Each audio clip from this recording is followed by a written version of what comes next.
Le 8 avril 1945, un jour avant la fin, dans un bureau silencieux de Berlin, l'amiral Wilhelm Canaris était assis seul avec une décision qui allait définir ses dernières heures. Il tenait entre ses mains un renseignement classifié, le même renseignement qui était arrivé sur son bureau exactement 2 ans plus tôt. Les chiffres étaient toujours là. La vérité était toujours là. Mais tout le reste avait changé. La question n'était plus de savoir s'il croyait le rapport. La question était de savoir s'il avait le courage de le dire à haute voix, sachant que dire la vérité dans le Troisième Reich était devenu un acte de trahison. Ceci est l'histoire d'un homme qui savait ce qui devait être dit, comprenait le prix à payer pour le dire et choisit de le dire quand même. Le 17 mars 1943 avait été le jour où l'amiral Canaris avait reçu le rapport sur Willow Run, mais cette date ne l'avait jamais vraiment quitté. Elle l'avait suivi à travers chaque année suivante de la guerre comme un fantôme, un spectre de vérité qu'aucune quantité d'affaires officielles ne pouvait exorciser. À l'époque, il avait été choqué par les chiffres, un bombardier toutes les heures, 24 par jour depuis une seule usine. Mais le choc s'était finalement transformé en quelque chose de pire, la certitude. La certitude que lui seul, parmi les plus hauts niveaux du commandement militaire allemand, comprenait vraiment ce que ces chiffres signifiaient. L'Allemagne avait déjà perdu, mais savoir quelque chose et pouvoir agir sur cette connaissance étaient 2 choses entièrement différentes dans l'Allemagne nazie. Canaris comprenait intimement cette distinction. Il avait maintenant 59 ans, amiral dans la marine allemande, chef du renseignement militaire depuis 1935. Il avait navigué les eaux traîtresses du régime hitlérien pendant 1 décennie. Il avait appris l'art de la survie dans un système bâti sur l'idéologie plutôt que sur la réalité. Il savait quelle vérité pouvait être chuchotée et quelle vérité ferait tuer un homme. Le rapport sur Willow Run avait été dans cette dernière catégorie depuis le début. Quand il avait présenté les conclusions initiales à Göring, le Reichsmarschall avait ri. Les Américains ne peuvent pas construire d'avions, avait ricané Göring. Ils sont très bons pour les réfrigérateurs et les lames de rasoir. Cette conversation avait tout dit à Canaris sur la réceptivité du leadership nazi aux faits dérangeants. Il avait entendu ce rire auparavant, ce type particulier de rejet arrogant qui caractérisait les hommes qui avaient confondu l'idéologie avec la réalité à un point tel qu'il ne pouvait plus les distinguer. Il avait quand même essayé. Tout au long de 1943 et jusqu'en 1944, son réseau de renseignement avait continué à rassembler des preuves. Plus d'agents confirmèrent les chiffres de production. Des attachés navals japonais, les propres alliés de l'Allemagne, renvoyèrent des rapports sur la capacité industrielle américaine avec un ton presque apologétique, comme gêné de livrer une nouvelle aussi dévastatrice. Chaque nouveau renseignement ne faisait que renforcer la conclusion originelle. La certitude mathématique de la défaite allemande se renforçait chaque mois, s'accumulant comme la neige sur une montagne, n'attendant que le moment où le poids deviendrait insoutenable. Mais Canaris avait gardé les implications complètes discrètes. Pas complètement silencieuses, il était trop honnête pour cela, mais soigneusement mesuré. Il informa certains officiers triés sur le volet. Il soumit des rapports qui documentaient les faits tout en s'arrêtant avant leur conclusion logique. Il fit ce qu'un professionnel militaire pouvait faire au sein d'une dictature. Il fournit des informations précises à ceux disposés à les recevoir tout en se protégeant des accusations de défaitisme. Il était devenu un homme tiraillé entre 2 impératifs, le devoir de dire la vérité et l'instinct de survie qui exigeait le silence. C'était un équilibre délicat, et cela avait fonctionné, d'une certaine manière. Canaris avait survécu, alors que d'autres diseurs de vérité n'y étaient pas parvenus. Des collègues qui s'étaient exprimés trop clairement s'étaient retrouvés mutés, rétrogradés, ou pire. Il avait maintenu sa position, son autorité, sa vie. Mais alors que 1944 devenait 1945 et que l'armée rouge se rapprochait de l'Est tandis que les forces américaines et britanniques se rapprochèrent de l'Ouest, Canaris commença à comprendre que son équilibre délicat s'effondrait. Le sol sous ses pieds lui bougeait. Le régime lui-même entrait dans son agonie, et avec lui, les calculs qu'il avait maintenus en vie si longtemps devenaient obsolètes. Il commença à remarquer quelque chose de troublant. Les hommes autour de lui devenaient plus désespérés, pas moins. À mesure que les défaites militaires s'accumulaient, Hitler devenait plus convaincu d'une victoire finale. À mesure que les rapports de renseignement devenaient plus sombres, l'idéologie du régime devenait plus rigide, plus exigeante, plus encline à purger ceux qui ne maintenaient pas une foi absolue. C'était comme si le leadership nazi était entré dans une sorte de psychose collective où la réalité et la croyance s'étaient complètement inversées. Plus la situation s'aggravait, plus il s'accrochait désespérément au récit d'un triomphe inévitable. Début 1945, l'illusion était impossible à maintenir. L'Allemagne était écrasée. Les forces soviétiques avaient libéré la Pologne et étaient maintenant à l'intérieur des frontières de l'Allemagne elle-même, avançant avec un élan implacable vers Berlin. Les forces américaines avaient traversé le Rhin et balayaient le cœur industriel du pays. La Luftwaffe avait cessé d'exister en tant que force aérienne significative. La Wehrmacht était broyée par des ennemis qui possédaient une supériorité industrielle et matérielle écrasante, exactement comme Canaris l'avait prédit 2 ans plus tôt, quand personne n'avait voulu l'écouter. La prophétie qui avait alors semblé impossible se manifestait maintenant avec une terrible précision. Plus dangereusement, les gens commençaient à remarquer ces avertissements. Les rapports mêmes qu'il avait soumis avec prudence en essayant d'atténuer son langage avaient été remarqués. Pire, ils avaient été interprétés comme des preuves de défaitisme. Dans la cour paranoïaque de Hitler, être réaliste devenait de plus en plus dangereux. Le régime entrait dans sa phase finale et désespéré, et le désespoir le rendait plus, et non moins, idéologiquement rigide. Il cherchait des boucs émissaires, cherchait des traîtres, essayait de blâmer les ennemis extérieurs et les saboteurs internes pour des échecs qui étaient en réalité enracinés dans la réalité mathématique. Canaris comprenait le schéma. Il l'avait vu chez d'autres hommes auparavant. D'abord venaient les avertissements précis livrés par les canaux appropriés, puis venait le rejet, vous surestimez l'ennemi. Puis venait la suspicion. Pourquoi répandez-vous une telle propagande défaitiste? Et enfin venait l'accusation. Vous travaillez contre le Führer. Il pouvait voir la trajectoire de son propre destin écrite dans l'histoire d'autres officiers qui s'étaient exprimés trop clairement. Canaris avait des connexions au-delà du renseignement militaire. Il avait utilisé l'Abwehr pour protéger des membres de la résistance allemande, dont le théologien Dietrich Bonhoeffer. Il avait travaillé à empêcher l'Espagne de rejoindre l'Axe, un acte de sabotage stratégique qui avait coûté cher à Hitler en ressources et en position diplomatique. Il avait fait ce qu'il pouvait dans les contraintes d'opérer au sein du système nazi, pour limiter les dégâts que le régime pouvait infliger. Ses actions pesaient sur lui maintenant, non pas avec satisfaction, mais avec un sentiment croissant de l'inadéquation de sa résistance. Mais ses activités n'étaient-elles pas passées inaperçues auprès de la SS? Ils le surveillaient. Ils attendaient une erreur. Et ils en trouvèrent une dans les suites du complot du 20 juillet 1944, l'attentat manqué contre Hitler. Des officiers allemands, des hommes d'honneur et de conscience, avaient tenté de tuer le Führer. Le complot avait échoué. L'enquête de la Gestapo qui suivit fut impitoyable et exhaustive. Elle découvrit un vaste réseau de résistance, et de nombreuses pistes menaient directement à l'Abwehr. De nombreuses pistes menaient à Canaris. Il avait été arrêté en 1944, mais pas exécuté immédiatement. Étrangement, il avait été détenu, interrogé, transféré d'une installation à une autre, alors que le système lui-même commençait à se désintégrer.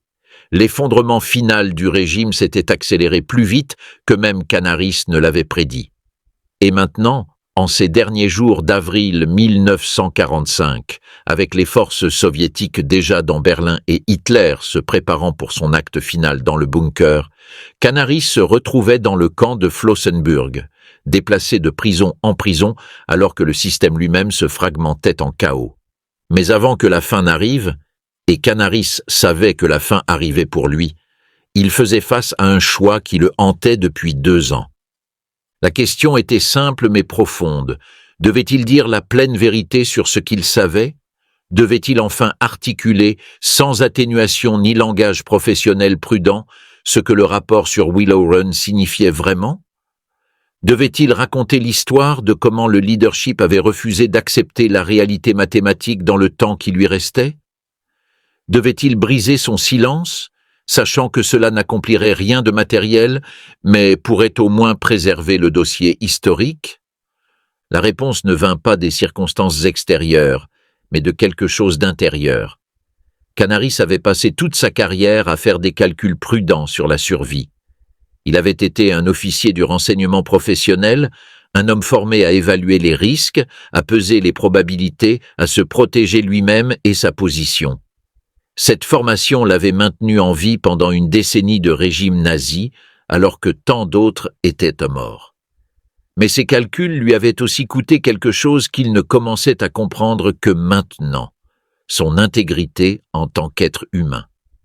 Alors qu'avril 1945 devenait son dernier mois, Canaris commença à comprendre que la survie avait un prix.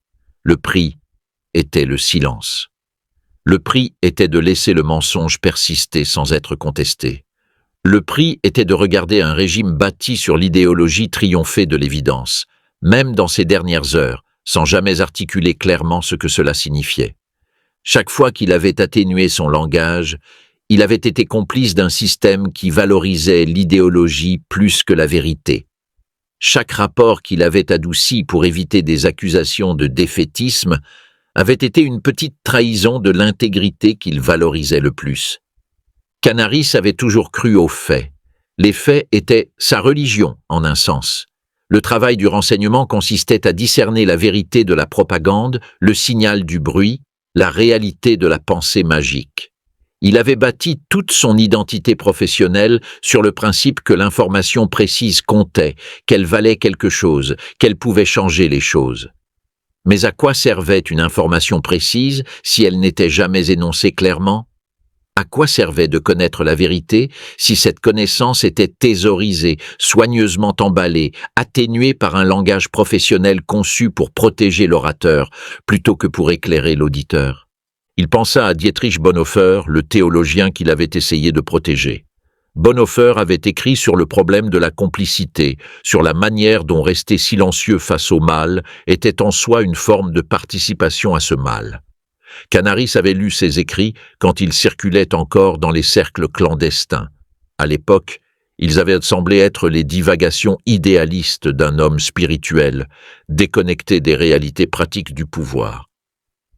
Maintenant, face à ces derniers jours, Canaris se demandait si peut-être le théologien avait compris quelque chose que l'amiral avait manqué. Dans ces derniers jours à Flossenbürg, Canaris fit son choix. Il décida de parler. Non pas dans des rapports, ni dans des briefings soigneusement formulés, ni à ceux qui pourraient agir sur l'information, mais directement à ceux qui écouteraient, à des codétenus qui comprenaient ce qui se passait, au dossier historique, sachant qu'un jour, quelqu'un voudrait connaître la vérité sur ce qu'il savait et quand il l'avait su.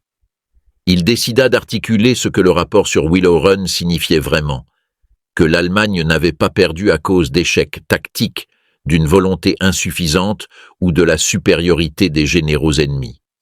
L'Allemagne avait perdu parce qu'elle avait été surpassée industriellement à une échelle qu'aucun courage ni idéologie ne pouvait surmonter.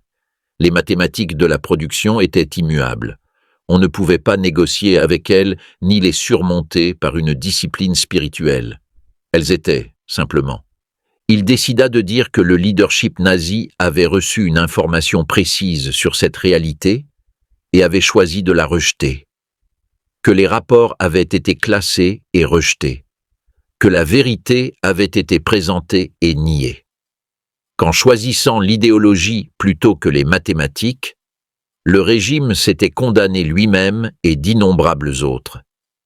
Il décida de nommer les hommes qui avaient pris ces décisions et les conséquences de leur choix. C'était du défaitisme selon la définition nazie la plus stricte. C'était de la trahison selon toute mesure qu'un régime pouvait appliquer. Canaris le comprenait clairement. Il n'était pas naïf quant aux conséquences. Mais il en était venu à comprendre autre chose, que l'équilibre prudent qu'il avait maintenu si longtemps avait finalement servi le régime plus qu'il n'avait servi la vérité. Son langage prudent, ses conclusions atténuées, sa discrétion professionnelle, tout cela avait contribué à une culture où les faits dérangeants pouvaient être reconnus en privé tout en maintenant la fiction confortable en public.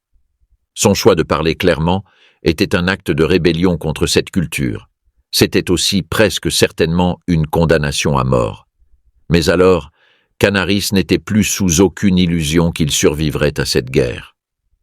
La seule question était ce qu'il ferait du temps qui lui restait. Porterait-il sa connaissance à la tombe, se protégeant même dans la mort par un silence continu? Ou parlerait-il, sachant que ses mots pourraient être oubliés, rejetés ou mal compris, mais qu'au moins le dossier contiendrait la vérité? À la fin, il choisit de parler.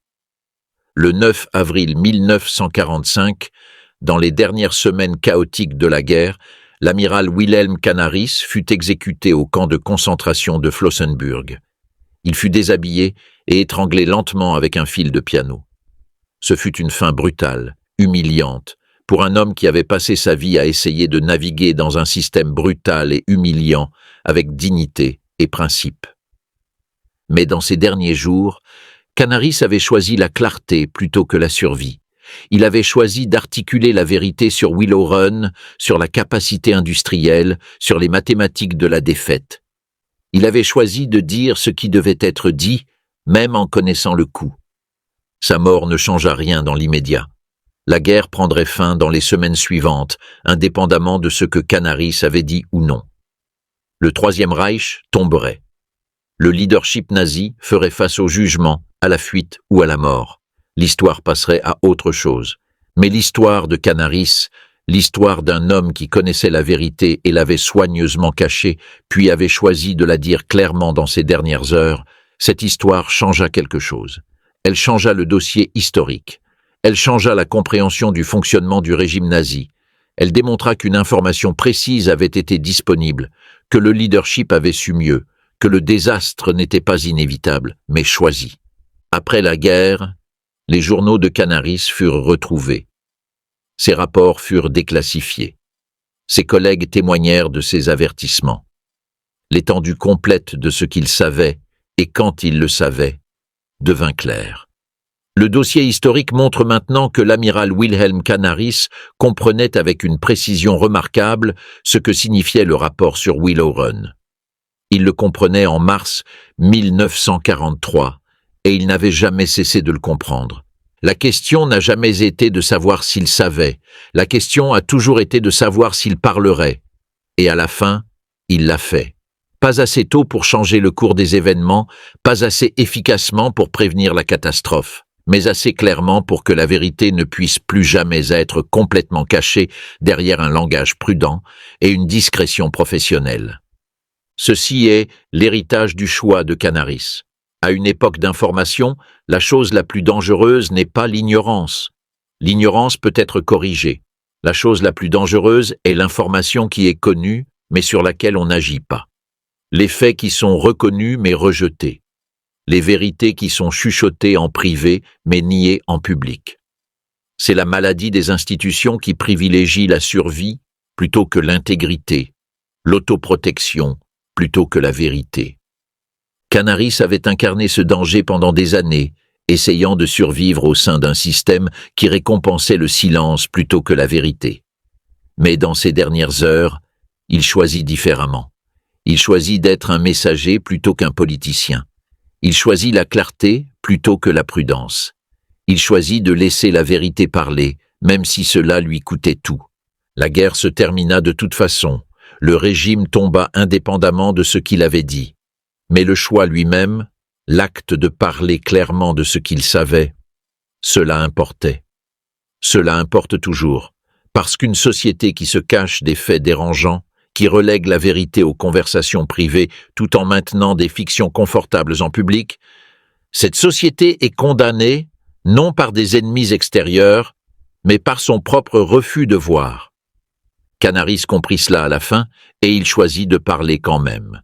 Ce faisant, il devint quelque chose qu'il n'avait jamais été pendant sa longue carrière, un homme dont l'intégrité était enfin alignée avec ses actions.